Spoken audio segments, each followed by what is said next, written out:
नमस्कार, मैं हूं शशि तुषार शर्मा और आप देख रहे हैं चुनाव आज तक। भारत जोड़ो यात्रा के बाद अब राहुल गांधी नए साल में लोकसभा चुनाव से ठीक पहले भारत न्याय यात्रा पर निकलेंगे और 14 जनवरी से शुरू हो रही न्याय यात्रा में मणिपुर से मुंबई तक 6000 किलोमीटर से ज्यादा दूरी तय की जाएगी।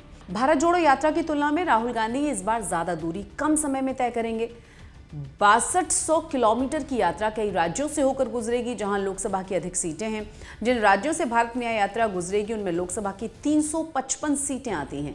लोकसभा चुनाव से पहले इस यात्रा का कांग्रेस के नजरिए से काफी महत्व होगा। हालांकि इस भारत न्याय यात्रा पर इंडिया गठबंधन के साथियों की भी नजर रहेगी। विपक्षी दलों के गठबंधन इंडिया में भी सीटों का बंटवारा अभी हुआ नहीं है और उम्मीद की जा रही है कि जल्द हो जाएगा।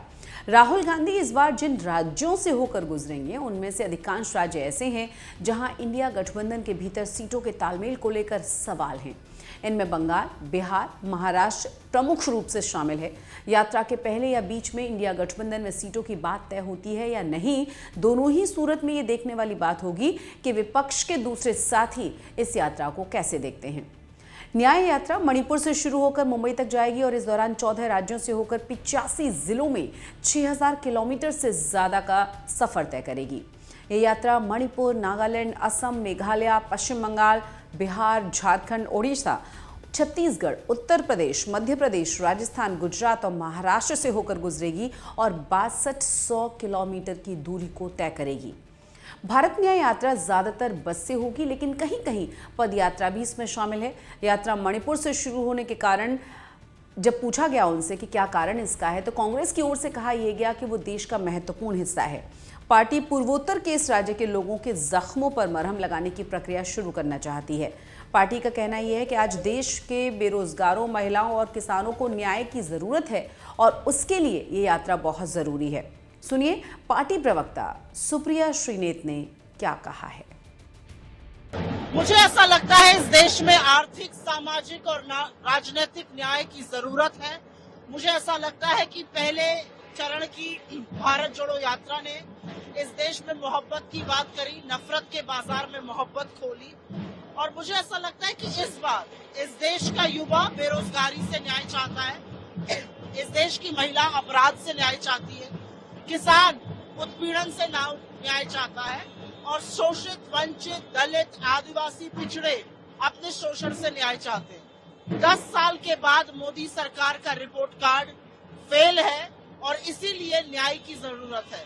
हर व्यक्ति को न्याय दिलाया जाएगा और वही भारत न्याय यात्रा का अभिप्राय है।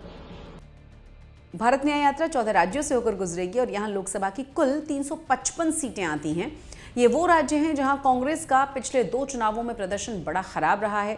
इसके अलावा जब पश्चिम बंगाल, बिहार, उत्तर प्रदेश और महाराष्ट्र में इंडिया गठबंधन में शामिल दलों के साथ सीट बंटवारे की बात आती है तो कांग्रेस को सबसे अधिक चुनौतियों का सामना यही करना पड़ सकता है। यात्रा के दौरान इंडिया गठबंधन के सहयोगी अपने अपने राज्यों में राहुल गांधी का किस तरह से समर्थन करते हैं, ये देखना होगा। ये वक्त 2024 के चुनाव से ठीक पहले का होगा और इंडिया गठबंधन के दूसरे दल भी इसी दौरान विभिन्न स्थानों पर रैलियों की योजना बना रहे हैं। न्याय यात्रा के ऐलान के बाद गठबंधन के दलों ने अब तक इस पर खास प्रतिक्रिया नहीं दी। नेशनल कॉन्फ्रेंस ने फारूक अब्दुल्ला ने जरूर इसका स्वागत किया है और इसमें शामिल होने की हामी भर दी है। सुनिए फारूक अब्दुल्ला को। अल्हम्दुलिल्लाह, मुबारक हो। भारत जोड़ने की कोशिश कर रहे हैं, वतन को एक करने की कोशिश कर रहे हैं। ये जो नफरतें मजहबों में शुरू कर दी है, इनको ख़त्म करने की कोशिश कर रहे हैं। इसमें क्यों नहीं शामिल? पहले भी शामिल थे, आज भी शामिल हो। न्याय यात्रा भारत जोड़ो यात्रा का दूसरा चरण है, लेकिन कई मायनों में उससे अलग भी है। भारत जोड़ो यात्रा दक्षिण से शुरू होकर उत्तर में खत्म हो गई थी। इसका मकसद था डर और नफरत के माहौल के खिलाफ वातावरण को तैयार करना। भारत जोड़ो यात्रा कुछ बड़े राज्यों में विधानसभा चुनावों से पहले निकाली गई थी। न्याय यात्रा पूर्व से शुरू होकर पश्चिम में खत्म होगी। दूसरा ये कि लोकसभा चुनाव से पहले से निकाला जा रहा है। इस यात्रा के जरिए कांग्रेस अपनी न्याय योजना को लोगों तक पहुंचाने की कोशिश करेगी। पार्टी 2019 के लोकसभा चुनाव से पहले न्याय योजना लेकर आई थी, लेकिन तब उसे इसका फायदा नहीं मिल सका था। दोनों ही यात्राओं में एक बड़ी समानता यह है कि यात्रा की अगुवाई करेंगे राहुल गांधी और कांग्रेस की पूरी यात्रा के केंद्र में वही रहेंगे। ये वही काफ़ी दिलचस्प है क्योंकि हाल ही के दिनों में दिल्ली में इंडिया गठबंधन की बैठक में दिल्ली के सीएम अरविंद केजरीवाल और बंगाल की मुख्यमंत्री ममता बनर्जी ने कांग्रेस अध्यक्ष मल्लिकार्जुन खड़गे को 2024 में इंडिया गठबंधन की ओर से पीएम उम्मीदवार बनाए जाने का प्रस्ताव रखा था।